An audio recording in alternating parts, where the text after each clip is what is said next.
The Sound Off Podcast. The podcast about broadcast with Matt Kundle. Starts now. This week I get back together with Randi Chase from Real Country 95.5 in Red Deer. We had this epic podcast episode back in 2018. Today she's moved from Sylvan Lake into Red Deer, and her morning show with co-host Vinny Taylor appears on stations, both country and otherwise, on Stingray stations across Alberta. Let's dig in. Randi Chase joins me from Red Deer, Alberta. How have you been? I've been really good, actually. Do you remember the last time we spoke? I remember it was a long time. Well, not that we spoke personally, but on this podcast, it was 4 years ago. I know. And then I posted up the podcast and was promoting it still. And you wrote back, that was 3 years ago. So much has changed. So what has changed in that time? So I wrote down a few things I think have changed, but what has changed in 4 years for you? I feel like I'm in a better place than I've ever been, personally and professionally, in the sense Vinny and I, when I first talked to you, we just kind of started the show, and it was always great. We always had really good chemistry and got along really well. But now he's just it feels like he's family to me, We've never had a fight, not one fight. And we've been doing mornings for 5 years in January. So I'm pretty proud of our relationship. Is it something that the two of you work on? Because I think A, you both the nicest people I know.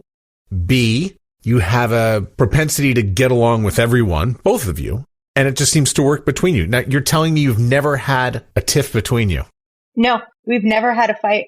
I mean, obviously, we argue and laugh about it, but never anything serious, never anything that was truly made me angry. No, never. And I know that's sometimes hard to believe, if even saying that out loud. I'm would I believe somebody if they said that? But truly, we really get along and we really understand each other. And I think understanding why we are the way we are helps the show so much. I don't want to play psychologist, but I think both of you are very grateful to be working together. Oh my God. Yes. Yeah, that's an understatement. I think once you've worked with certain, people on a show that are harder to work with or not the best people, I mean, you really appreciate going to work and not getting nervous about it or anxiety ridden or feel this amount of pressure to get along and to, it's seamless with us. So for me, that's a huge, huge thing. I want to enjoy going to work. I never want to work in a building or with people that I don't like to see every day, because there's no friggin' point in doing this job otherwise. So we don't do it for the money, that's for sure. It wasn't so long after you guys started working together that Stingray asked you guys to take on a whole bunch more stations. I don't even know how many stations that you work with under the Real Country banner. How many is it? Yeah, we're on 15 other stations besides the local show we do in Red Deer, Alberta. We're on 15 other stations, and they're not just country. So they're also the Boom network. So Boom Radio, we're on a whole bunch of their stations all around Alberta. And it's kind of cool because, in Red Deer, we are a country morning show, but we have to produce content that is not local so much and not just aimed at country fans because we're on other stations. We have to keep that in mind when we're doing our show. What was it like when they came to you with the idea of, you're going to be doing a whole bunch more radio stations? What did you and Vinny have to change about the show you were just doing for Red Deer and then said, well, we got to take on all these other markets too? Yeah, well, we had to be very mindful of different demographics and where we are broadcasting to. I think we had to figure out still how to do some local things, obviously, because we are a big station here locally and people do listen a lot. So we had to make sure that we had a balance of both, but still able to cut out some local things out of a break we do to produce that break to other markets. So we're very mindful of how to word certain things so that it could appeal to everybody and people here still feel like we are being local and inclusive. So that was definitely challenging. We don't struggle with it as much anymore, but at first it was definitely kind of like a struggle. Every time you open your mouth, you're thinking, oh my God, is this going to translate to everybody? And you're second guessing yourself. It's kind of but now it's more of a natural thing. Definitely. We also had the help of a producer for a long time, and we have another producer now, but we had, the help of a producer to cut out all the stuff that is local that can't go to the other markets. How many of the markets have you visited? Shut up. Well, Matt. You don't have to answer the question. I think my shut up answer was very obvious. No, we haven't really been to any of the markets. I mean, we've driven through. I did go to Jasper, I don't know, a year ago, and it was really cool being in Jasper, which is like such a touristy, cool place, and hearing, I didn't even realize we were on there.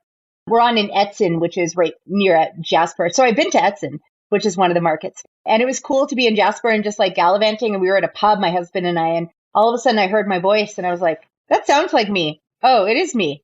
Oh, I didn't even know we were on here. And another time I was in Saskatoon and somebody from another market that listened to us, I don't remember what market it was, but she was like, we listen to you all the time. And I didn't even realize we were on there. So that's kind of cool. I would love to visit all the markets, but it's kind of hard. It's 15 other stations. I've been to that Edson radio station. I think there's an A&W right near there. And I've eaten at that A&W like 3 or 4 times on my way to Jasper. I mean, and you can never go wrong with A&W. I only asked you the question about have you visited all the markets because Queen Victoria, did you know, she never visited Canada. I know. I'm not very comparable to the Queen, but I think she's busier than I am. So she maybe has an excuse. No, it's the winter conditions here. I'm not driving to all those markets. I'm in Winnipeg. I don't even want to drive to Safeway. I know. Walking the dog is bad enough. Like I have to mentally prepare myself some days to go out and walk him. And yesterday I actually gave up halfway through the walk and went home. I was like, it is too cold. I don't want to, date you or give away your age, but I do know that you're brave enough to go on Twitter and say that you love Nickelback and Creed. Oh, yeah. I say my age all the time on the radio. I don't care. I'm 38. Well, you said it also on Twitter. You said you're pushing 40 because you were slamming Instagrammers for all their makeup tips. You know what? Influencers drive me absolutely nuts. I don't care about your makeup tutorial. You're 24 and you're promoting eye cream. And you're like, look, I have no wrinkles. And I'm like, yeah, that's because you're 24. That's why. Like, speak to me when you're pushing 40 and you smile and your eyes crack underneath.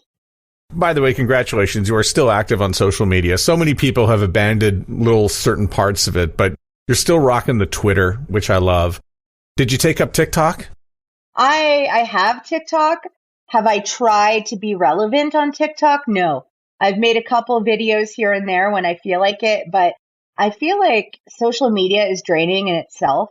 We already have so many social media platforms. We have to keep busy when you're having a public kind of job like this. And don't get me wrong, I like sharing my life and stuff, but I feel like maybe TikTok isn't for me.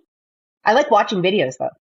Yeah, that's the thing. I thought maybe like some of the things that go on TikTok would be something that you might like to consume, but I just sort of look at social media as being this sort of thing where you're either a consumer or you're a creator.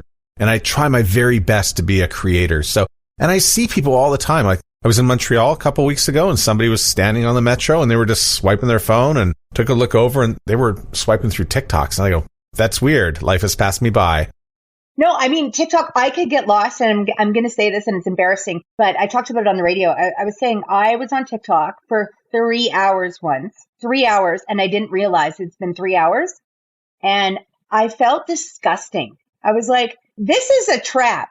It's really entertaining, but it's a trap. And I want to live more life than scrolling TikTok for 3 hours. So I feel like people, like, we should consume it, of course, because it's great and there's fun ideas for radio, especially. I get a lot of like inspo from TikTok, but I also think it's something you could easily get lost in and your brain is fried by the end of the 3 hour session on TikTok. While I'm happy that you continue your upkeep on social media so I can continue to follow you, I'm still not beyond the odd drunk FaceTime to you. I never drink alcohol. I know you don't, but I do. So I'll like drunk FaceTime you sometimes. And I'm sometimes wondering, what does she think of her phone in this moment when it's like 10 o'clock at night and I'm like, the FaceTime goes off and it's randomly Matt from Winnipeg. Oh, I would love it. I welcome you to drunk FaceTime me again. The last time you did, you were in Montreal as well, speaking of Montreal. But I mean, how could you go to Montreal and not get drunk? Yeah, I was in the back of an Uber on my way to dinner. And I called you from the back of an Uber. I loved it. I love a good drunk FaceTime. I'm just happy you still take my calls. I love you. I think you're so great. Your podcast is so great. And just as a person, I feel like you're such a solid guy. And I love I'm just going to turn into like a love fest for you. I love your personality and your sarcasm and You have like this unique personality I think a lot of people maybe don't know about, because you're kind of serious on the podcast sometimes, but you're really sarcastic and funny and you could take a joke. And I like people like that. So yeah, some people are, if it's first thing in the morning, they're just not ready for it. So it can come off a little bit edgy and curt. And by the way, the first time a lot of people meet me, they go, what's that guy's problem? That's like Vinny, my co-host. You would get along with Vinny. I feel like you guys would be best friends. I feel like I know Vinny, although I've never met Vinny, because I listen to the show. And so Vinny doesn't know this, but I know Vinny. He's my best friend. Oh, he's going to be so happy. You should invite him on the podcast sometimes, because I think when I said I was coming on your podcast, he was like, oh, I've never been asked. I was like, oh, he'll ask you after this. By the way, Jen Dalen, she's your program director, right?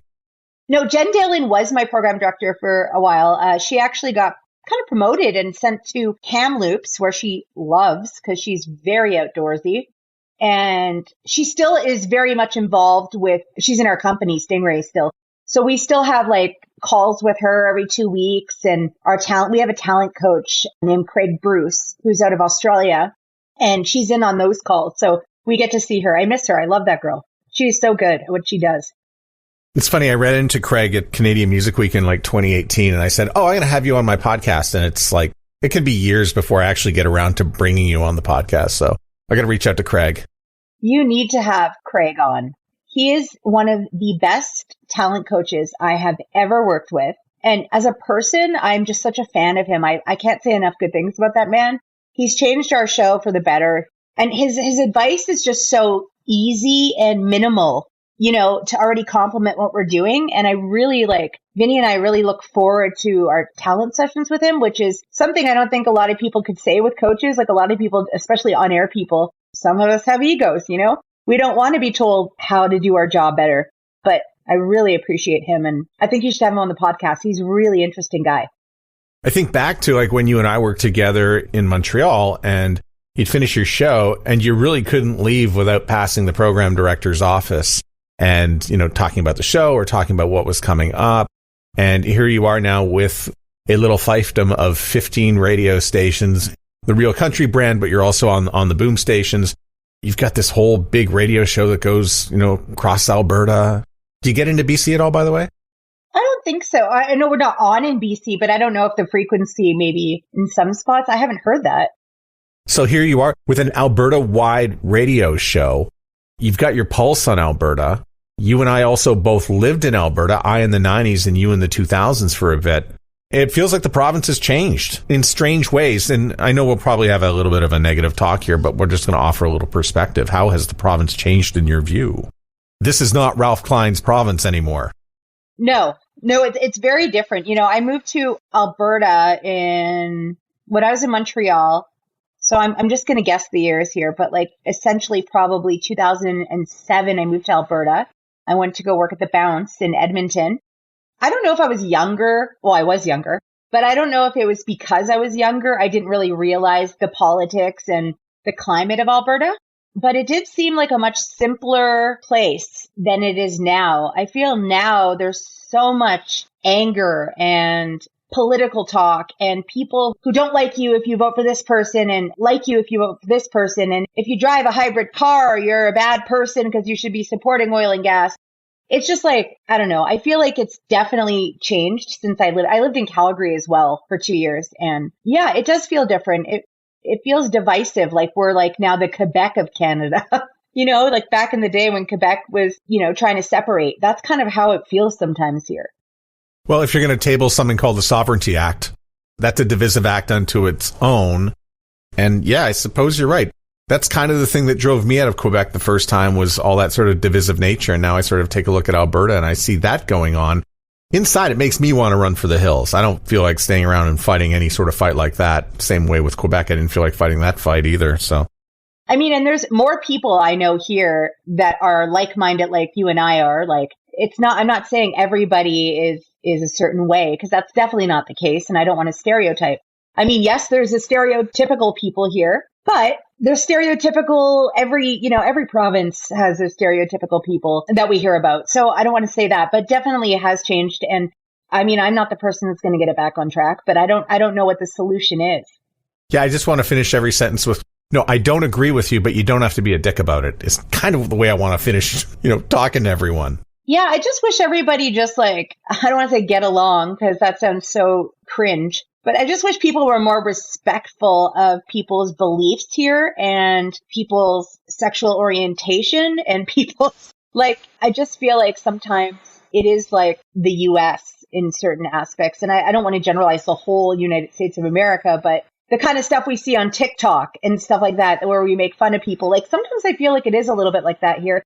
Keep in mind, I live in central Alberta. It's not exactly Calgary, which is different than where I live. But I also have never lived somewhere, though, where the community is so generous and so kind. And, I've met some of the best people I've ever met in my life living here. So there's both aspects to it. And yeah, I don't really know what else to say. In just a second, more with Randi, including working on a pretty cool podcast surrounding the NXIVM case. You might have heard of Keith Raniere, NXIVM, and how things got a little bit culty. Also, Randi has moved to Red Deer, and we discuss the Alberta she and I moved to versus the one that exists today. There's more, including ways to connect to Randi at soundoffpodcast.com. This podcast supports Podcasting 2.0. If you like this show or are getting value from it, hit the boost button now. If you don't have a boost button, you can get one now at newpodcastapps.com. Tell us a little bit about Sylvan Lake. I lived in Sylvan Lake the first year when we first did the podcast together. I was living in Sylvan and we bought a house in Red Deer shortly after. So I've been in Red Deer for 4 years. Sylvan is only 20 minutes away and I love Sylvan Lake. Anybody that hasn't visited Sylvan Lake needs to go ASAP. It's a cute little community of really giving people with a lakefront and tons of bars and restaurants. And it's where everybody in Alberta goes for the summer, and it's still affordable. That's such a big thing for me. I love, part of living here is you really could have a home and not be in $1 million+ debt, which is very appealing. They make it easy to live here. And Sylvan Lake is one of the only places with a waterfront and a gorgeous beach and that you could buy a home in and live there comfortably. Who do your listeners prefer more, the Oilers or the Flames? Because when you're in Red Deer, it's one or the other. I'm going to say I think the Oilers. If you're listening to the podcast right now and you haven't been to Alberta and you don't, know much about it, Calgary would be kind of the white collar city where Edmonton is very blue collar. And where I live in central Alberta and Red Deer, it's very blue collar as well. So I feel like a lot of people do root for the Oilers. Don't get me wrong. There's tons of Flames fans too, and they hate each other. It's kind of like the Habs and the Leafs. How did you spend your pandemic? Depressed. I hated it. At first it was okay because you're like, oh, I don't have to do anything. This is kind of great. I get to cancel all my plans. And as I get older, I've become such a homebody. I love my home. My husband's a homebody through and through. So at first we were like, oh, this is cool. Then it started getting to the point where okay, I haven't seen my parents at that point it was a year. And then it went to 1.5 years. And then it went to 2 years. And I was like, this is crazy. I started getting sad. I was like, I miss my family. I want to see my niece who's just born. I miss my other nieces, and Alex's family is in Vancouver. So, it was hard on us not having anybody around. The pandemic was spent mostly at home. I think I gained 40 pounds. I lost 40 or 50 pounds and then I gained it all back during the pandemic. Lost it again though. Hey. All right. But I think everybody was in the same boat during the pandemic. They just ate and sat at home and it was blah. What did you eat? I ate a lot of pasta. Yeah, me too. I'm a big pasta lover. I haven't had a good bowl of pasta in about 4 months, which, I need to have a bowl of pasta. But during the pandemic, we ordered every Friday, Alex and I would order this cheesy pasta from this restaurant here and eat it in bed every Friday, like gluttonous pigs, and watch Netflix. And I'm like, we have to switch this up. When the pandemic started coming to an end, I'm like, we gotta switch this up and get healthy again. And yeah, we both dropped a lot of weight and started walking more and going out more. And now we're doing fun things in the community again. So I feel like my mood has definitely changed since the pandemic has kind of been, I don't want to say over, but restrictions have been lifted. I love the cheesy pasta tips, but what I really want to know, and I think a lot of people would want to hear that if you're going to drop that amount of weight, what sort of commitment did you make to making that change? So you mentioned a little bit of walking. What else is involved? I basically really started just watching what I'm putting in my mouth. And honestly, it's metabolism. It's getting older. It's all of that, right? As you get older, your metabolism slows. You can't eat like you used to eat. And I wasn't feeling good in my skin at all. I was just uncomfortable. I didn't like the way I looked. I didn't like the way I felt. I think it was the overall feeling, though, was worse than what I felt like I looked like. Like it was the overall like feeling bloated and uncomfortable and tired. And so I just started watching what I ate and prepping healthy meals and eating what I want in moderation. That's just the big key, is just portion control and eating what you want. Because if you give up everything you want, you're just going to gain it all back because you're going to be deprived and mad and binge eat. So I feel like, don't get me wrong, I'm not the poster child for weight loss, but like, that's all I did. It was just simple. I think simple changes help the most. It's not like a fad diet or like I went keto or any of that, because I tried all that and then I just put the weight right back on. So for me, it's just simple changes and slow. Do it slow. I had the same issue. I had some stuff start to pop up, a little bit of blood pressure, and then came the snoring. And that's generally tied to weight loss. And so I actually, of course, me being sort of a gut person with audio.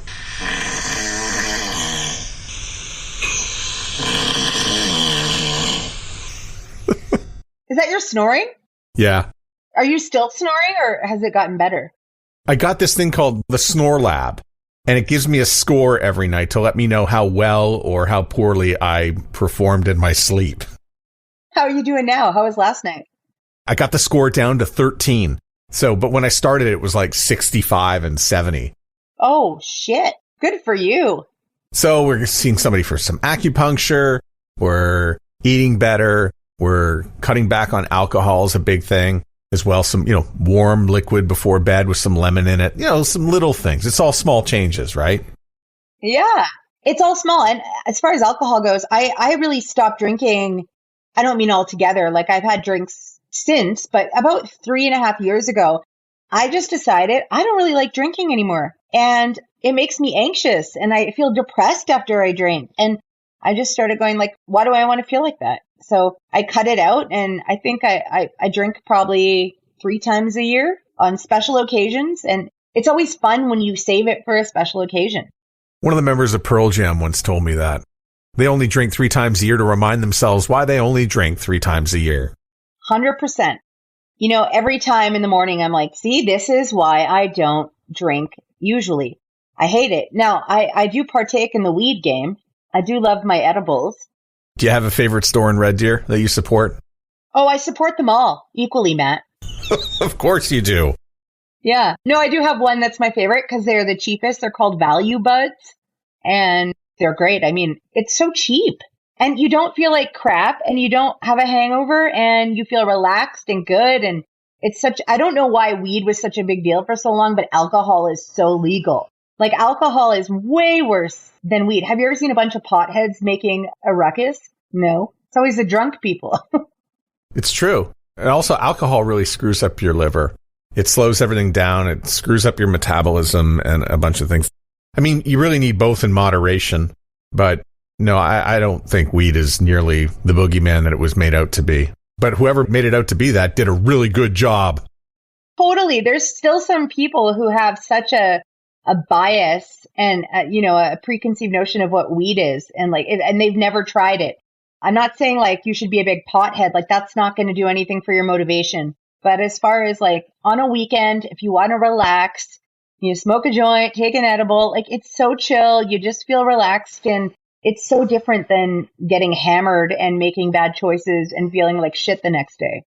I saw this in your social media feed, and that was something involving the people who were involved with NXIVM. Yeah, I do. Yeah. Who are you friends with in that group? Sarah Edmondson's a friend of mine. So she's from Vancouver, right? Yeah, she is. So did you know her before, the Netflix special and the CBC NXIVM podcast and all that? Did you know her from before? No, I didn't know her. I mean, we followed each other on socials, but I didn't know her well at all. I didn't even know her.